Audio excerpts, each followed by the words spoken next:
Ouais, bah moi je me suis lancé dans une nouvelle aventure. Ah.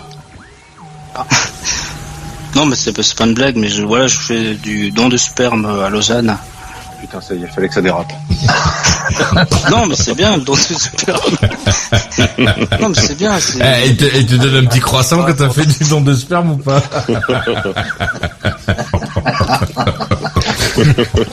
C'est énorme.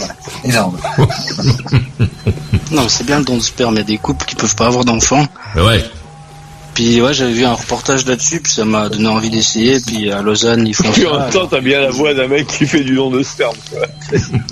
Bah, pourquoi? Non, puis en même temps, toi, t'avais envie d'avoir plein d'enfants, donc ça tombe bien. Bah ouais, c'est ça, ouais. Bob Marley, il a fait une trentaine d'enfants, puis il en a élevé aucun. Ah ouais. Ça lui a bien réussi d'ailleurs à Bob Marley. Non, mais j'aime bien l'idée que, ouais, enfin, c'est un peu comme si je survivais au travers. Bob Marley, c'est le mec qui est mort de la gangrène, non? Ouais, de créer des petits Johnny incontrôlés, sans se faire chier, en se disant, moi, je vais me répandre partout dans la ville, je vais exister dans toutes les petites écoles. C'est ça que tu te dis ou pas? Ça, c'est de l'ambition, ça. C'est vrai que ça part d'une idée un peu égocentrique, je pense. Mais je fais de mal à personne, et puis du coup, je pense que c'est pas mal. C'est vrai que t'as des gènes tellement exceptionnels, ça serait triste de pas les... Et parfois, donc, quand tu croises une gonzesse comme ça, tu la regardes au fond des yeux, avec un petit enfant, tu regardes, tu dis, c'est peut-être mon fils. En Suisse, bon, moi je pourrais rien savoir d'eux, mais eux, la majorité, ils pourront demander mes coordonnées puis venir toquer à ma porte. Ah ouais. Mais j'aurais pas d'obligation légale. Ils vont être un peu déçus quand même. Qui, moi? Non, les enfants. Bah, je leur donnais la vie, alors s'ils sont pas contents. Allez, encore un petit tour avec Johnny, là, le sperme, la branlette. Alors ça se passe comment, la branlette, là? Comment ils envoient une hôtesse? Comment ça se passe? Bah, quand t'arrives à la réception, tu dis oui, bonjour, c'est machin, j'avais rendez-vous à telle heure, et puis elle te donne une espèce de flacon avec un petit un entonnoir qui se fixe dessus. Elle le tient ou pas? Mais non. Après, elle se le met sur la tête un peu pour détendre l'ambiance. Avec un entonnoir, vas-y, donc. Et une serpillière, non, pour éponger par terre. C'est pas un tournage de cul, hein. Et puis après, elle t'accompagne dans une petite pièce où il y a un fauteuil confortable, quelques magazines. Bah oui, bah c'est comme ça, hein. Des magazines en 2021? Bah ouais, et puis un lecteur DVD, une télé dessus, mais bon, ça, franchement, je sais pas qui c'est qui va s'emmerder à le mettre.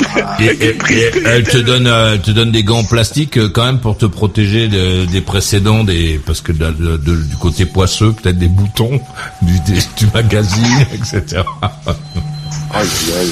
D'accord. Et elle reste là, non?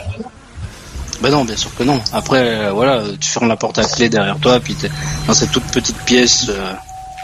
À clé?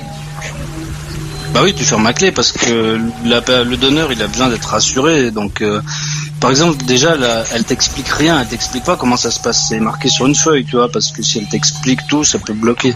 Elle va pas t'apprendre non plus. Ah ouais. Donc c'est marqué. En plus, c'est sa mère qui l'a emmené, quoi. Qui a dit qu'il fallait pas expliquer, je sais pas quoi.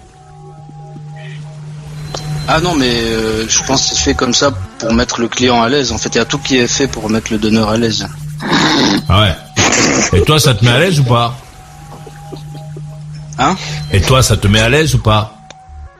Bah, la première fois, c'est vrai que je me disais, putain, mais qu'est-ce que je fais ici, me branler dans un machin en plastique, je vais pas y arriver. Et ce qu'il y a, c'est qu'il faut se retenir, il faut se retenir 48 heures minimum avant d'y aller. Et 5 jours maximum pour que le sperme soit idéal. Donc après 48 heures, t'y arrives même si t'es pas vraiment à l'aise.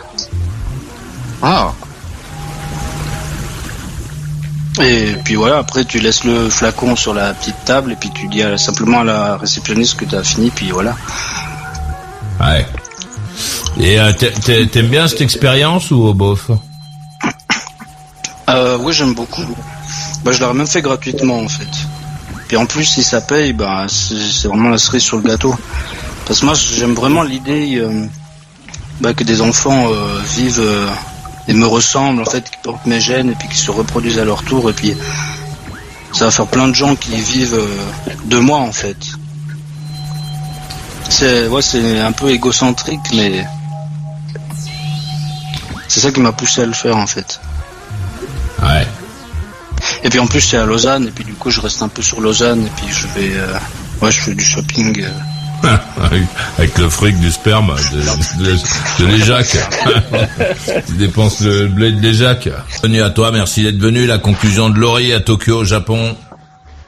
Ouais, je voulais finir avec le drapeau, mais là, quand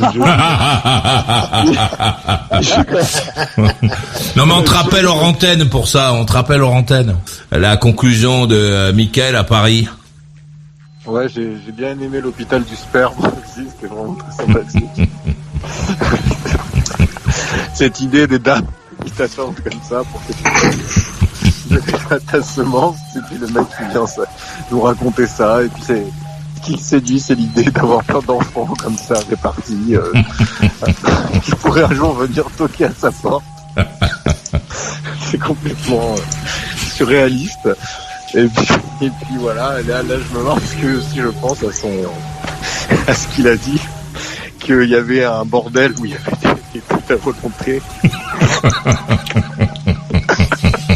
Donc c'est all inclusive, on te donne un bracelet, c'est all you can see.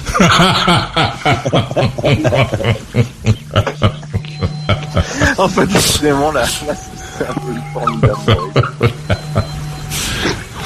C'est la soupape de décompression, ce mec.